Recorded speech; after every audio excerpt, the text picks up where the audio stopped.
Sensasi baru, nikmati waktu. Salah satu website mengenai Pak Amin Rais yang mengatakan untuk yang 3 periode itu, Ya.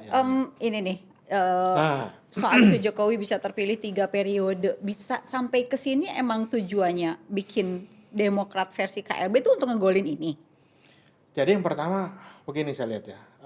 Satu, kalau dari Pak Jokowinya sendiri sampai detik ini kan berkali-kali dia bilang nggak mau begitu kan. Dulu waktu jadi Jakarta juga begitu ya. Saya takut juga memorinya lari ke situ ya. ya tapi Ya, mau nggak mau tapi kalau kita bongkar ya, ada tuh setidaknya semua. kalau kita mau percaya lah gitu ya, setidaknya. Tapi memang yang berikutnya ini yang agak berbahaya menurut saya. Jadi Bahayanya? nah, jadi begini. Saya melihat, saya tidak mau menyalahkan kawan-kawan lembaga survei yang lain. Kayak misalnya begini ya.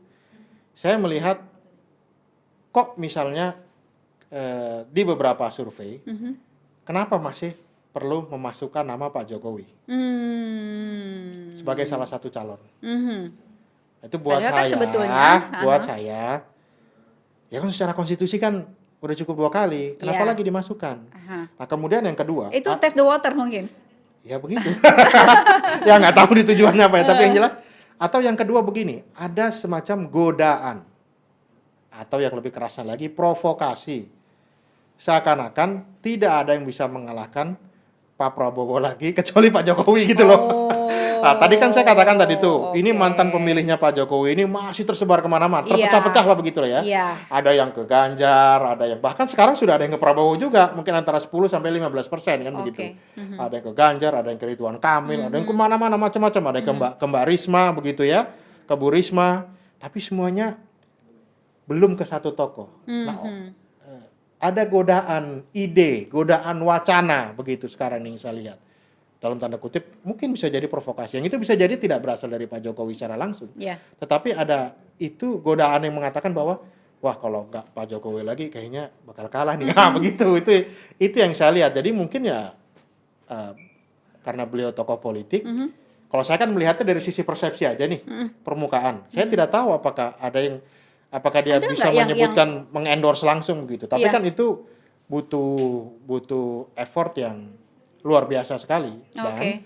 saya ingin mengatakan begini, ini kenapa agak mengkhawatirkan juga, karena begini Mbak, kalau kita ini kan merasakan demokrasi, reformasi itu kan 98 ke umur kita sebagai bangsa merasakan fase otoritarian itu lebih lama ketimbang kita merasakan fase demokrasi. Ya kan, dari zaman Pak Harto dulu 32 tahun, sekarang Iya. kan belum ada.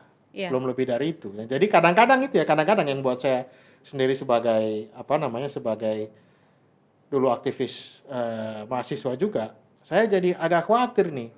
Jangan-jangan logika demokrasi itu gampang tersingkirkan, dan itu saya melihat sekarang. Contohnya begini. Diskusi tentang pilkada serentak. Pemilu serentak. Iya. Walaupun saya punya lembaga survei, kadang-kadang orang kan punya ya memang maunya lembaga survei pilkada jangan serentak lah gitu biar nggak nanti-nanti. Iya, iya. Tapi buat saya itu nggak penting. Logika diskusinya itu yang jadi aneh itu begini. Ini sekarang pandemi katanya kan, biaya banyak keluar. Ya supaya lebih efektif, efisien, kemudian tidak ada pembelahan, tidak rame-rame. Ya udah nanti aja kita undur di 2024. Jadi dan itu kan kita lihat nanti Mbak ya, nanti di 2022, di 2023, Iya. karena sudah tidak ada pilkada, kita akan punya ratusan kepala daerah yang itu tidak dipilih langsung oleh rakyat, Iya. ya. Dan itu sudah ada pembiasaan di sana berartinya. Dan itu kan ditunjuk langsung, ya kan. Yang saya agak bingung memang kemarin begini, waktu 2020, salah satu alasan kan waktu itu kan pilkada 2020 ditunda aja deh, kan pandemi. Iya. Iya. Sebagian besar alasannya adalah jangan ditunda. Kenapa? Kalau ditunda nanti ada ratusan kepala daerah yang PLT kan begitu kan? Itu kan alasannya keluar. Lah kok nanti 2022, 2023 ini bagaimana nih yang PLT ini? Jadi Anda bayangkan nanti kita akan dipaksa dipimpin oleh orang-orang yang tidak dipilih oleh masyarakat.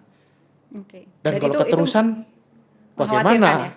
Begitu ya. Iya. Iya. Ya sekarang mohon maaf ya kayak misalnya bansos saja. Ya kan? kurang apa itu? Dikorupsi juga, gitu-gitu maksud saya begitu. Apalagi yang tidak ada akuntabilitas di sana. Tiap ada celah kalau korupsi sih Itu jalan aja itu gitu. dia makanya. Apalagi begitu ya, yang memang pemilih, kalau saya gitu, memang kepala daerah yang dipilih langsung aja itu bisa korupsi.